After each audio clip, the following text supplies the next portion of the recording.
ជំរាបសួរបងប្អូនទាំងអស់គ្នាថ្ងៃនេះយើងខ្ញុំនឹងបង្ហាញបងប្អូនពីកម្មវិធីតាំងពិព័រណ៍សិភៅអន្តរជាតិលើកប៉ាល់ Lolas Hope នៅកំពង់ផែស្វយ័តខេត្តព្រះសីហនុ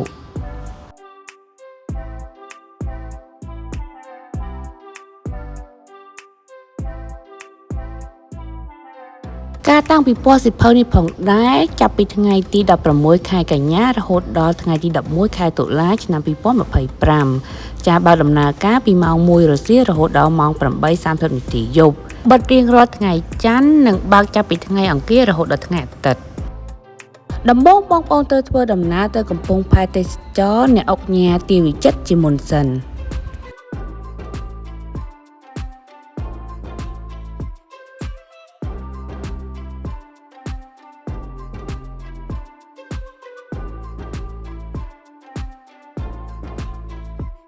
តបមកបងប្អូនអាចចតរថយន្តរបស់បងប្អូននៅកំពង់ផែហើយក៏មានកន្លែងសម្រាប់ផ្ញើម៉ូតូផងដែរនៅផ្នែកខាងស្ដាំដៃបន្ទាប់មកយើងធ្វើដំណើរទៅរករថយន្តទេសចរបន្ទាប់មកបងប្អូនមកមើលរថយន្តដែលមានពណ៌បៃតងនេះជារថយន្តដែលដឹកភ្ញៀវទេសចរទៅមើលចាកប៉ាល់តាំងពិព័រណ៍សិភៅនោះផងដែរចំពោះការជិះរថយន្តពីកំពង់ផែអ្នកអង្គញាទាវិចិត្រទៅកាន់កំពង់ផែស្វយ័តខេត្តព្រះសីហនុគឺមិនមានការគិតប្រាក់នោះទេនៅពេលដែលមានភ្ញៀវពេញរថយន្តចាប់ផ្ដើមចេញដំណើរ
ឥឡូវនេះយើងមកដល់កន្លែងតាំងពិព័រណ៍សិភៅលើកប៉ាល់ Lolas Hope ហើយកន្លែងនេះមានស្ពានច្រកចេញចូលសម្រាប់ឆ្លងទៅកប៉ាល់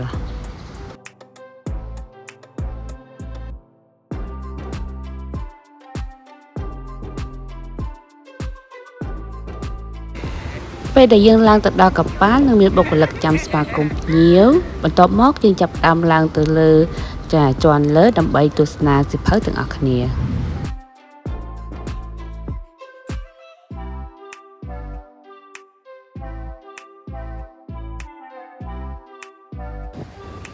តបមកយើងចូលមកដល់កន្លែងតាំងពិព័រណ៍សិភៅហើយ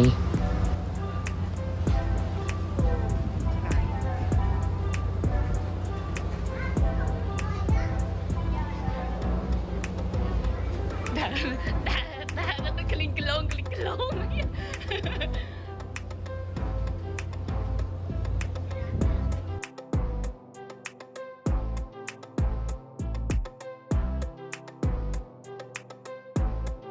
នេះជាតារាងសម្រាប់តម្លៃសិភៅមានចាប់ពី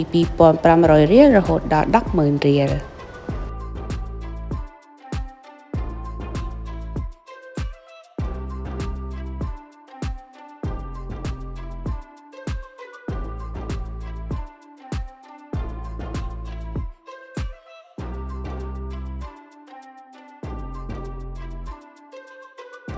ចំពោះសៀវភៅផងដែរមានច្រើនប្រភេទមានសៀវភៅសម្រាប់កុមារសម្រាប់អាជីវកម្មនិងភាពជាអ្នកដឹកនាំផងដែរ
វត្ថុអនុស្សាវរីយ៍ជាច្រើនមុខផងដែរ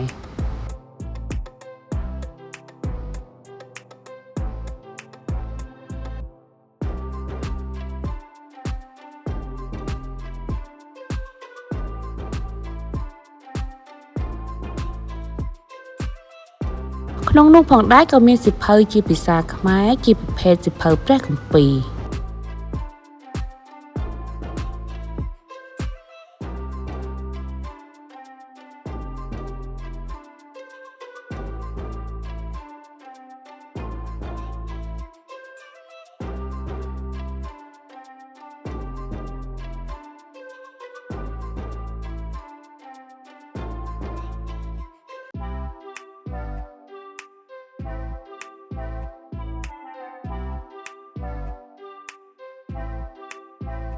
មានជាមួកនិងអាវយឺតផងដែរ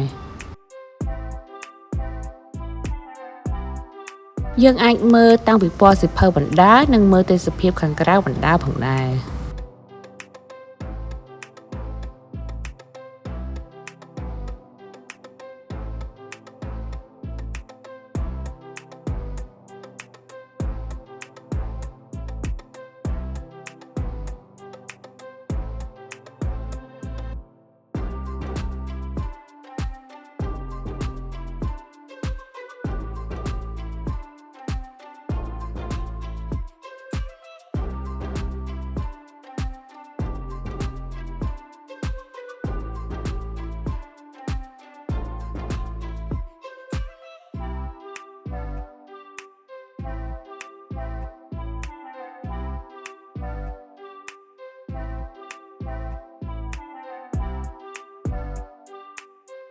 បន្ទាប់ពីជ្រើសរើសសៀវភៅរួចហើយយើងចូលទៅកន្លែងគិតលុយ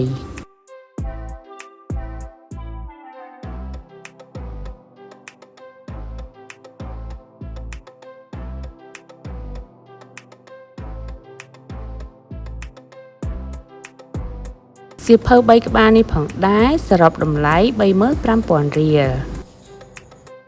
បន្ទាប់ចេញពីកន្លែងគិតលុយយើងក៏ឃើញមានហាងកាហ្វេផងដែរ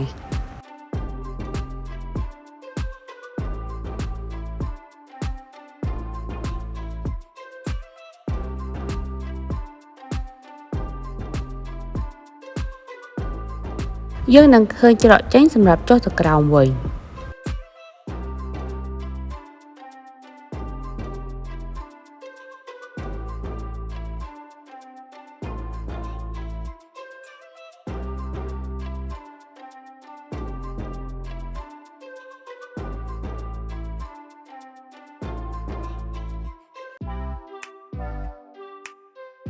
បន្ទាប់ពីទស្សនាការតាំងពិព័រណ៍សៀវភៅបានចប់រួចរាល់យើងក៏ឡើងរថយន្តត្រឡប់មកផែអ្នកអង្គការទាវិចិត្រវិញចាឥឡូវនេះបងប្អូនមើលទេសភាពក្នុងកំពង់ផែពេលដែលធ្វើដំណើរត្រឡប់មកវិញ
សូមចុច Subscribe និងសញ្ញារូបកណ្ដឹងដើម្បីទទួលបានវីដេអូថ្មីៗពី Channel យើងខ្ញុំ